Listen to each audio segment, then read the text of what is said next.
timber, okay, all the metals, all the fish in the sea, all the agricultural land, all this stuff belongs to all of us, okay? The oil in the ground, all this stuff belongs to all of us.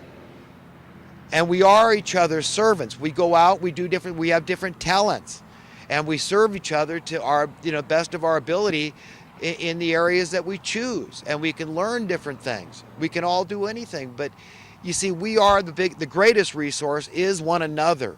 Our willingness to serve one another is every nation's greatest resource. That's it. I mean, Adam Smith said it, and I'm just parroting it, and it's logical, and it's pragmatic to think that way, but yet we've been taught other things. If I ask most people out there, what is every nation's greatest asset? Immediately, where is their mind going to wander? They're going to think about, well, what's our gold stock? They're going to think of Fort Knox, right? What's our, this or that? But they're not going to think of the fact that it's a living resource that is the most valuable. That's a living asset. It's human beings, a willing workforce. And who could say we don't have that in America? None of us deserve to be poor at this point in history. And I've been watching this thing unfold for a long time, this incrementalism, this reduction in the standard of living. That's it. I mean, there was times when it looked like it was going to be fine, when people were getting along, when anybody that wanted to be a homeowner could be a homeowner in the 60s. And even into the early 70s, it went on. It looked like everything was going to be okay. People were mad about the war in Vietnam, and they protested, and finally that ended. And people can say what they want about Jimmy Carter, but he understood economics better than they realized. When the oil companies were trying to say there was a shortage, you know what Jimmy Carter did? Okay, he went into rationing. He called their bluff. He knew they were lying. They just wanted a pretense for jacking up prices. It was price fixing, market manipulation that they were engaging in. And so he called their bluff and took the nation to a 55-mile-an-hour speed limit and to save fuel and gas rationing. The gas rationing didn't last more than 2 weeks because the rich had to wait in line with the poor. And they said, screw it, we don't need more higher values on our shares in oil and all this, I guess, something like that. And so the whole thing ended, and prices didn't escalate much at all, and they stayed around, 35 cents a gallon back then in 1974, I guess. 35, 39 maybe, something like that range. So, maybe 29 cents at the cheapo places. But anyhow, so, we had, our currency was stable because of those measures to say no to the market manipulators and the price fixers. Okay, you understand now? When was the last time a president did that? It's been a long time. I'm going back over for 40 years now, okay, to Jimmy Carter. JFK knew it, and look what it got him, because this is something Donald Trump, I think he is so smart that he is cognizant, he is aware of the same things I am, that it is a very, very controversial thing to end poverty.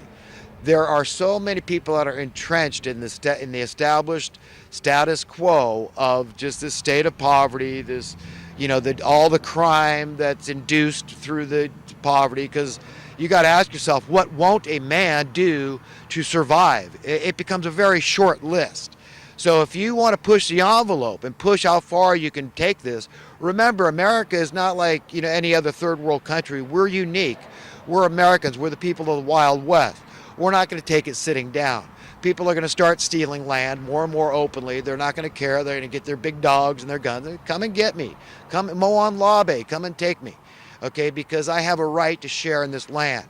The government can't have its cake and eat it too. And what do I mean by that? They can't tell you, well, they're running off the homeless people that try to camp here and there. You can't camp here anywhere else, but no, you can't. No, public property is not okay. Private property is not okay. They're not telling them where they can. So if you're going to have it your way, you've got to say, well, you can be over here. They've got to have the right to exist on the planet. Who would disagree with that? And essentially, that's what the government's trying to do. You don't have a right to exist on the planet, but yeah, we're human. We give welfare to these people, but not to these. We got to let you die out in the cold, and force you to be a criminal so that you can have 3 hots in a cot. Okay, that's what's going on here. How is this okay? So you understand all these jobs that are in this industry. This is serious stuff. People's livelihood, their bread and butter, this is their survival. Depends on the poverty persisting and the crime that goes along with it. And the dubious war. How many guys depend on a paycheck from the military? And the military will be rendered irrelevant if they don't start wars from time to time. This is where false flags come in, right? Debt, the debt industry. 25% of Americans are employed in some capacity in the financial services industry in America. This is an abomination. And then I say that God is pissed off, God is angry, God is infuriated. Of course he is, and that's what we got to get through our heads. Of course he is. And I'm doing the least I can do for humanity. Remember, I want to live in a world that's making some progress, and we're not. And I've already told people a million times in previous videos about the evidence for progress is you see your currency increasing in worth in the aggregate. And if you look up economic terms, look up the term the market basket of goods, okay? And you've got to include housing and food and clothing and things that we all use and want and need. You know, traveling, automobile expenses, all these things, your insurance costs, energy costs, all these things are part of this market basket of goods that we all need and are dependent on. And in that aggregate, you want to see it decline. You want to see the worth of your currency go up. And the only way the worth of your currency can increase is through your cost of living decreasing, okay? But you've got to understand just how clear that, you know, I am on this subject, and that you need to be, and then you tell him, and he tells her, and she tells her, and on like that. That's how this thing works. That's my contribution. That's the best I can do. I don't care about any fame. I hope my name never comes up in high circles anywhere.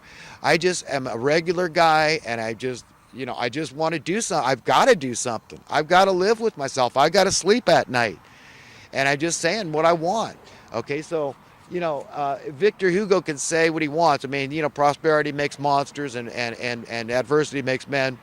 And I can say I prescribe to that. Sort of like taking a vow of poverty, right? Yeah, we can say, yeah, I get that. That makes sense.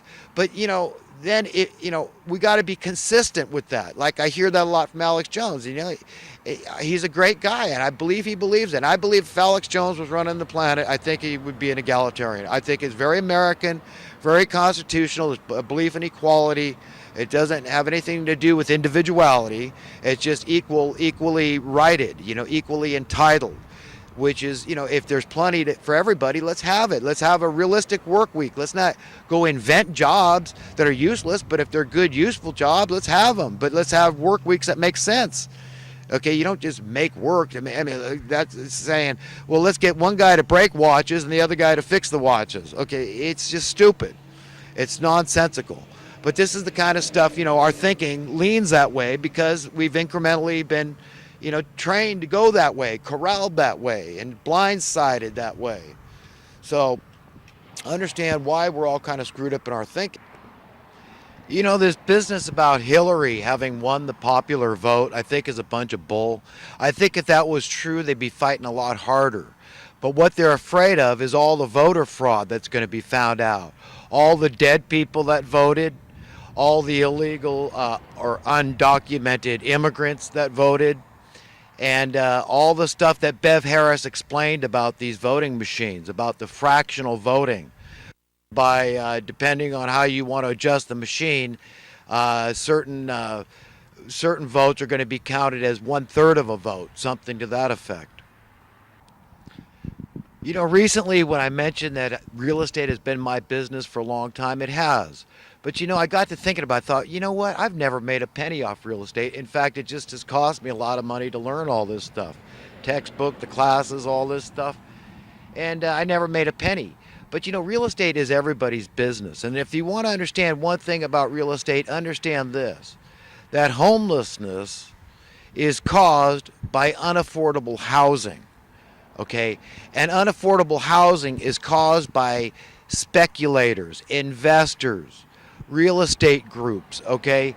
This is what caused the problem. These are market manipulators, these are price fixers, and the government's been involved, and I've explained the reason, because they make tax money off the higher the property tax, the higher the property values, they call it, property costs go, the more money the government brings in. It's on a percentage basis. Remember, well, a lot of people say history repeats itself. History and the future and the present is linear. It's not cyclic. And finally, I just wanted to say and point out that tolerance is a two-way street. If you want tolerance, you've got to offer tolerance. Until next time, have a great day and a nice weekend.